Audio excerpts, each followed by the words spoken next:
Mulai ya. Alright, Assalamualaikum warahmatullahi wabarakatuh.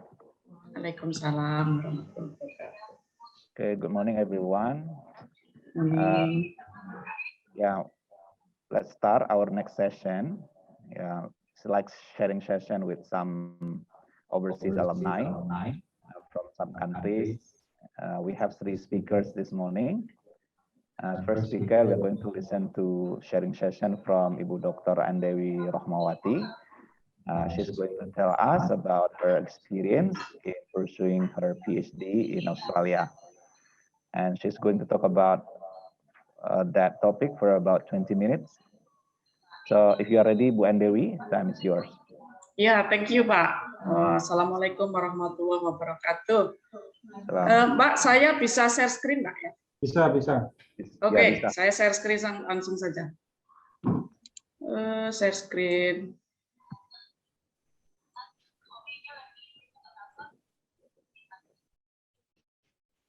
Aduh. What's wrong? Sudah, Pak. Sudah bisa ya? Oke. Ya.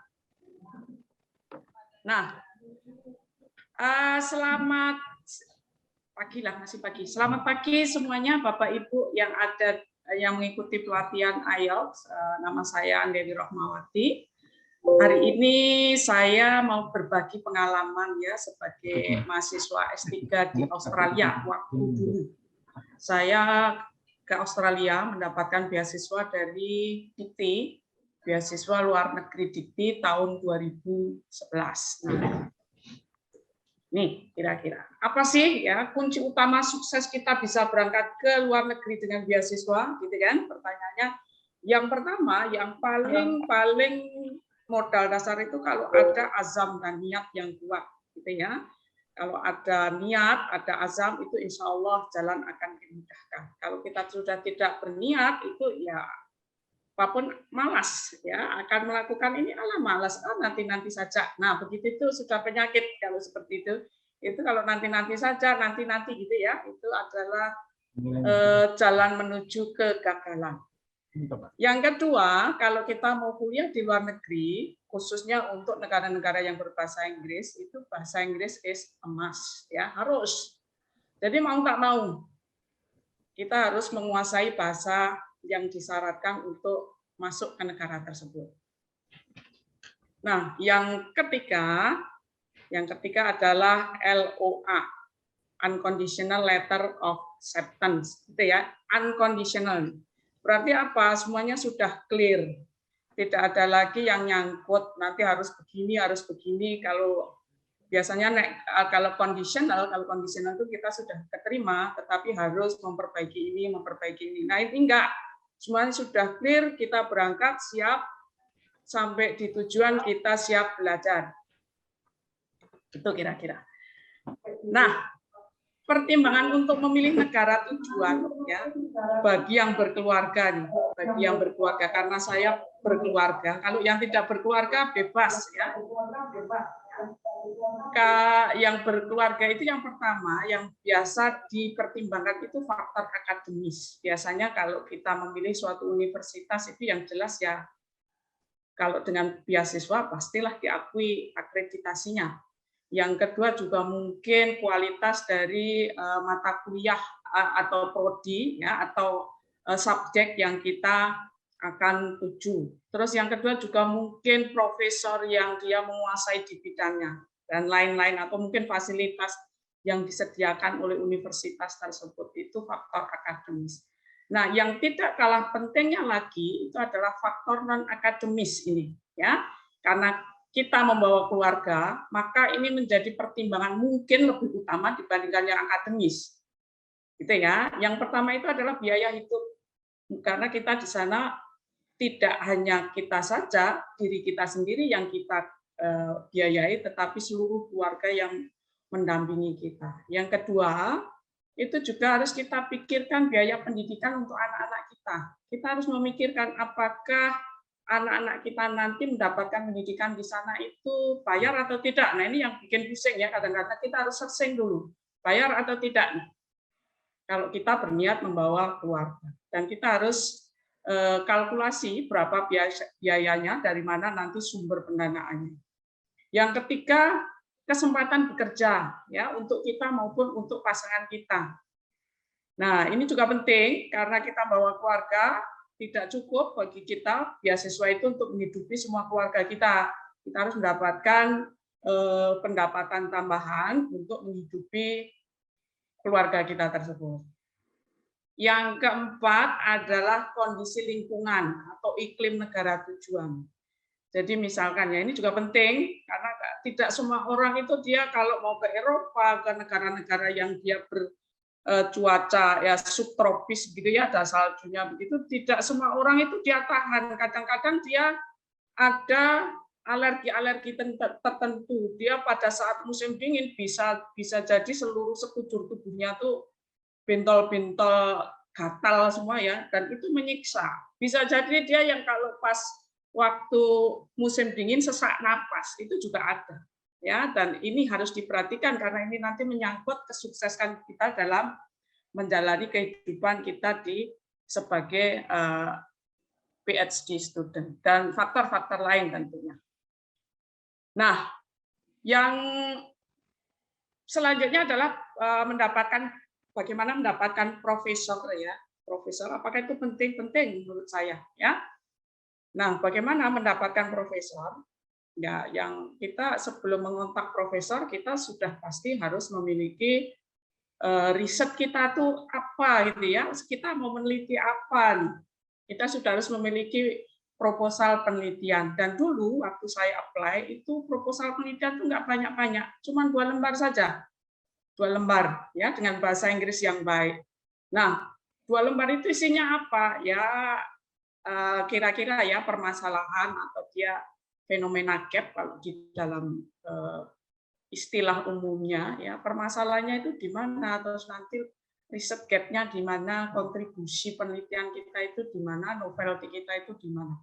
Itu saja. Tetapi ya pada waktu itu saya juga belum paham-paham amat mengenai itu ya. Tapi ya masih buruk juga, tapi ya ternyata ada juga profesor yang dia tertarik untuk membimbing saya. Nah, itu saja. Nah, setelah itu apalagi ya penelitian topik penelitian itu seharusnya ya sebaiknya merupakan riset yang dia menjadi keahlian atau riset interest dari profesor yang kita tuju tersebut. Kalau dia keahliannya di situ, maka dia nanti kemungkinan besar akan menerima kita sebagai mahasiswa bimbingannya. Yang ketiga juga isu-isu yang sedang berkembang saat ini, hot topic begitu ya. Kalau hot topic itu orang biasanya penasaran, ini apa, ada apa gitu ya.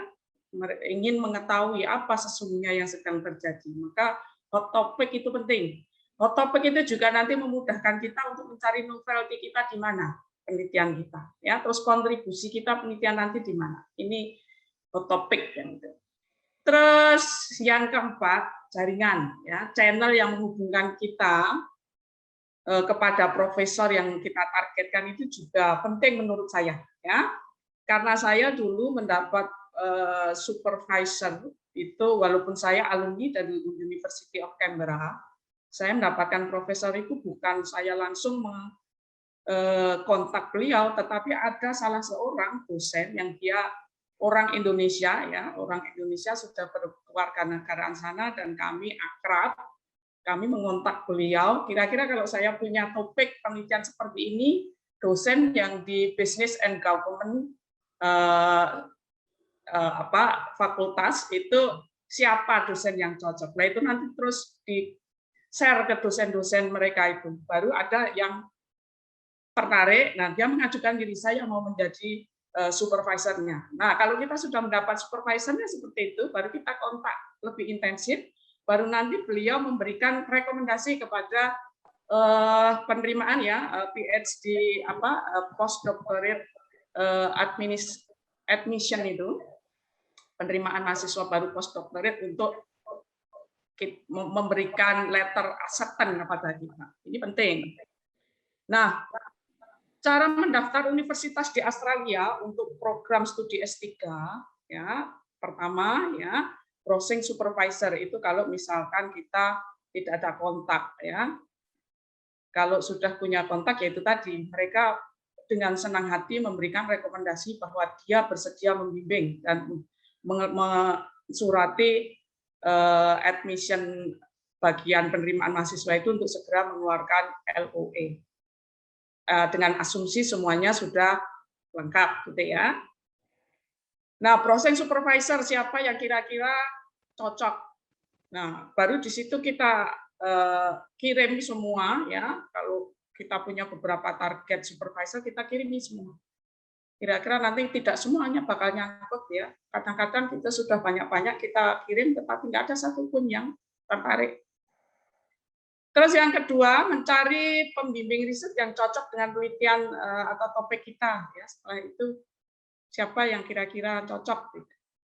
Terus ketiga, submit aplikasi ya, submit aplikasi, buka website kampus, yang jelas ini semua kampus punya karena mereka semua sudah online, dan buat akun pakai email dan password, isi data diri, kualifikasi pendidikan kita apa, dan informasi lainnya yang ditanyakan di situ, isilah, dan upload dokumen-dokumen yang diperlukan. Dan ini untuk application fee untuk program S3 itu gratis biasanya kalau di Australia. Biasanya ya, tapi kalau di universitas lain luar Australia saya belum tahu. Nah, yang kelima, untungnya kalau di University of Canberra itu kita tidak punya channel untuk mencari supervisor di situ, maka kita bisa langsung apply saja. Jadi untuk supervisornya nanti dicarikan sama mereka, siapa kira-kira yang cocok, dan nanti supervisor itu masih punya slot yang kosong. Biasanya seperti itu, dicarikan. Nah, keuntungannya apa? Keuntungannya ya kalau kita tidak punya channel ya kita bisa diterima ya. Tetapi kerugiannya ya kita tidak mengenal supervisor kita sebelumnya ya. Jadi karena kita meneliti di S3 menjadi PhD student itu ibaratnya dengan supervisor itu adalah suami atau istri kita kedua. Gitu ya. Pasangan hidup kita yang lain begitulah istilahnya. Mereka bisa membuat diri kita menderita atau bisa membuat diri kita bahagia. Itu ceritanya. Karena kita harus cocok chemistry kita, kalau enggak bubar di tengah jalan. Enggak selesai kita studi. Yang keenam, untuk keputusan diterima ditolaknya, biasanya kita menunggu 1-2 bulan. Mendapatkan keputusan diterima atau tidaknya itu 1-2 bulan, sehingga kita bisa mengestimasi ya kira-kira kalau kita ingin apply beasiswa bulan apa, nanti letter acceptance-nya itu bulan apa, kita harus apply kapan. Nah, acceptance letter itu biasanya bisa saja nanti di-extend lagi ya. Mungkin kita belum dapat beasiswanya atau kita baru apply tetapi letter acceptance-nya itu sudah expired, maka kita bisa kontak lagi minta diperpanjang, itu bisa. Nah, yang ketujuh, kalau sudah dapat unconditional letter of acceptance, itu kita bisa bawa itu LOA kita untuk cari scholarship, khususnya yang di Indonesia, LPDP ya. Terus yang seterusnya ketika beasiswanya diterima nanti ya dari scholar provider itu atau sponsor kita, dia akan menerbitkan letter of scholarship atau letter of financial guarantee ya. Jadi mereka mengeluarkan itu bahwa finansial selama kebutuhan finansial selama di tersebut, kalau kita kan pemerintah Indonesia ya. Nah, untuk letter of financial guarantee, kalau kita sudah dapat, nanti diupload di portal pendaftaran yang kita tadi sudah daftar. Baru setelah itu, nanti kampus yang kita tuju akan menerbitkan COE, kita sebut Confirmation of Enrollment. Jadi kita sudah terdaftar di situ sebagai mahasiswa aktif. Nah, dari COE ini, ya dari COE ini akan kita perlukan untuk apa? Untuk mengurus visa, di Indonesia, ya dari kedutaan Australia di Indonesia yang waktu itu biayanya adalah 550 Australian dollar dan lamanya kira-kira adalah 2 minggu. Nah, dari COE itu juga kita akan disuruh untuk mengurus OSHC. OSHC itu adalah asuransi kesehatan untuk mahasiswa overseas ya yang dia belajar di Australia. Nanti dari situ akan diterbitkan medical referral letter. Jadi ini adalah surat pengantar untuk kita general check up atau tes check up, bukan general check up ya, tes check up, tes kesehatan. Dan ini tidak sembarang rumah sakit yang ditunjuk, tetapi rumah sakit tertentu saja, dan biayanya saat itu 900.000. Nah, pada waktu saya mendaftar itu masih murah biayanya ya, masih murah. Itu saya dulu waktu pertama kali berangkat single sekitar 1.300 kalau nggak salah saya, sekitar itu. Terus 6 bulan kemudian, bukan 6 bulan sih, 2 bulan kemudian suami saya nyusul, saya upgrade lagi, bayar 1.700. Itu kira-kira. Untuk tambah 1 suami, tambah 3 anak, gitu ya. Jadi 1.300 sekian tambah 1.700 sekian, jadi kira-kira ya 3.000-an lah, 3.000-an Australian dollars. Nah, tapi kalau sekarang kita mau melihat berapa sih biaya asuransi ini, bisa dicek di sini di web ini ya. Untuk kalau setelah ini data beberapa tahun yang lalu ini mungkin belum banyak berubah ya. Untuk 1 orang single ya itu 2.600 US dollar selama 4 tahun di cover ya. Nah, kalau di Australia ini bayarnya harus kita tinggal berapa di situ ya, berapa tahun, 4 tahun misalkan, maka 4 tahun bayar di muka. Jadi tidak boleh dicicil seperti di negara Eropa itu boleh dicicil, bahkan di Jerman itu dia per bulan dia bayarnya. Ya, kalau di sini Australia dia bayar di muka selama 4 tahun tuh. Nah, kalau single relatif murah. Tetapi kalau yang bawa istri, ya bawa suami, bawa pasangannya, anak 1 atau 2 atau 3 atau 4 itu biayanya 30.000 sekitar ya. 30.000 Australian dollar itu dibayar di muka. Nah, kalau beasiswa sendiri, nah itu harus dipikirkan itu. Ya, harus dipikirkan itu karena itu nanti kita harus bayar di muka kalau mau membawa keluarga. Dan harus dipikirkan lagi, kita harus bayar deposit. Bukan bayar sih, kita harus ada deposit di situ. Jadi ada uang yang harus ditaruh, bukan di tabungan tersebut, tidak diambil-ambil gitu ya, untuk meng-apply visa. Itu harus dipikirkan juga, karena ini lumayan besar ya. Saya dulu anak saya 3, dia perlu 300 juta. 300 juta ya untuk didepositkan di tabungan atau deposit. Nah, saya nggak punya uang waktu itu, diakalin bagaimana? Saya minjam, saya taruh di tabungan tersendiri gitu ya, ATM saya nih, bawa-bawaan ATM-nya, saya nama saja, nanti ambil saja sendiri kalau saya sudah berangkat. Ini hanya untuk ngurus visa, ya. Kalau sudah berangkat mau diambil terserah, itu ya. Yang jelas harus ada laporan itu, ada uang yang depositkan di bank. Nah, sekarang biaya hidupnya, kalau single itu nggak masalah ya. Single itu mungkin sekarang kira-kira ini uang yang diperlukan bisa hidup di sana 1.900 kira-kira ya. 1.900 itu apa per bulan kira-kira ya. Ini yang mepet ya. Nah, kalau orang Indonesia itu ya tahulah mepet ya, masak sendiri, jangan suka jajan gitu kira-kira. Nah, untuk apa saja? Biasanya kalau untuk kos biasanya ya 230 itu bayarnya per 2 minggu.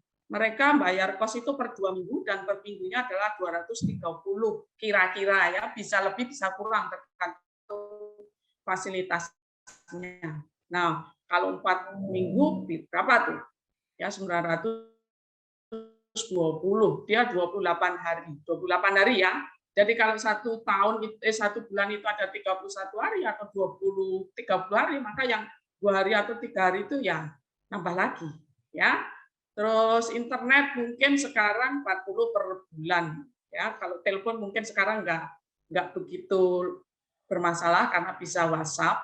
Terus makan dan kebutuhan lain-lain mungkin bisa 400 per bulan gitu ya, tergantung gaya hidup.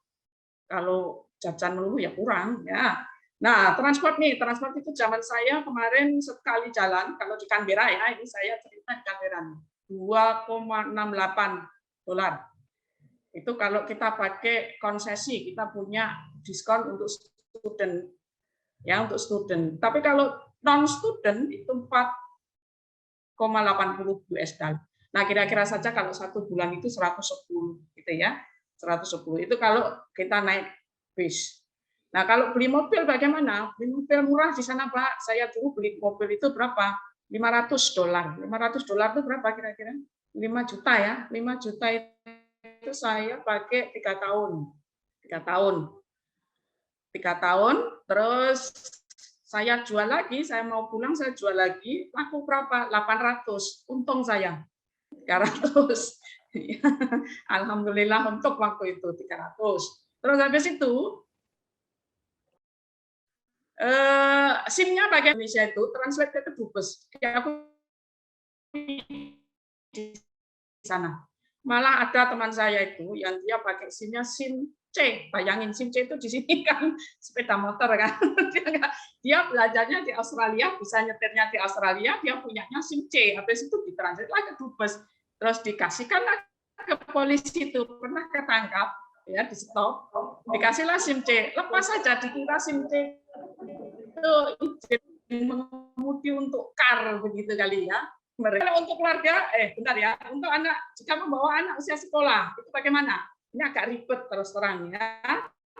Karena kita juga harus mengurus pendidikan mereka di Australia nanti bagaimana, harus mengurus syarat pengurusan visa untuk anak-anak kita yang nanti akan mengikuti kita itu ya. Kalau dia sudah umur sekolah, kita harus mendapatkan konfirmasi surat penerimaan dari Departemen Pendidikan dari pemerintah Australia. Jadi kita di Australia itu sudah menguruskan itu. Anak kita nanti akan sekolah di mana. Terus bagaimana statusnya dengan SPP-nya yang harus dibayar atau tidak. Ya, kita harus pastikan itu. Ya, harus diurus itu karena nanti apa? Kalau kita tidak ada surat itu tidak bisa mendaftar ke sekolah yang dituju, asalkan sekolah negeri untuk riset student itu gratis, ya. Nah, Dewi 3 menit lagi, Bu Dewi. Oh iya, baik Pak. Ini saja ya, kira-kira untuk pendaftaran.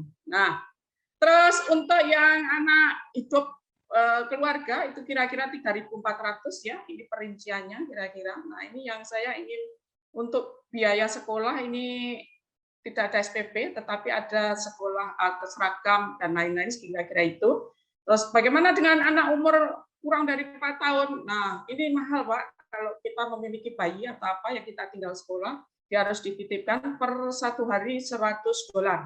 Ya, itu. Tetapi kalau kita dapat beasiswanya dari pemerintah Australia, kita dapat diskon cuma bayar $35 per hari. Tapi yang tidak enaknya itu kalau kita dapat beasiswa dari pemerintah Indonesia tetap $100 ini. Nah, kira-kira itu. Kalau anak kita sudah lebih dari 3 tahun, mereka bisa sekolah kindergarten ya. Bayarnya ini $35 per hari. 1 minggu 3 hari sekolah. Nah, mahal ternyata ya, iya, tetapi kita bisa bekerja Pak. Ini ya, kalau ini unlimited hours bisa bekerja di mana-mana ya. Bisa ini ya. Kalau PhD student, research student itu unlimited hours, kita mau kerja berapa jam sehari terserah asal tidak mengganggu kuliahnya. Gitu ya. Ini bisa di pekerjaan-pekerjaan itu, ini adalah tarif upahnya ya, tarif upah ada riset asisten, tutor, administratif job di kampus, housekeeping di hotel, cleaner, loper koran, kerja di shop dan lain-lain. Gitu ya. Nah, itu adalah seperti itu. Nah, ini pengalaman saya itu juga gila kerja, Pak. Setahun pertama memang saya sekali fokus pada kandidat. Saya dapat kandidat. Selesai tesis saya itu, saya 3 tahun itu sudah selesai sebenarnya. Saya sambil kerja 32 sampai 48 jam. Jadi gaji saya itu 2 tahun terakhir itu gaji 42.000 per tahun. Dari Australia itu baru Pak Afrianto kemarin. Ya, moga-moga kalau dapat sekolah di sana di negara-negara maju, Western country gitu ya, itu biasanya naik haji itu mereka tidak punya kuota, dia mau berangkat ya berangkat saja, asal punya duit. Nah, gitu kira-kira. Sudah selesai Pak, sekian dan terima kasih.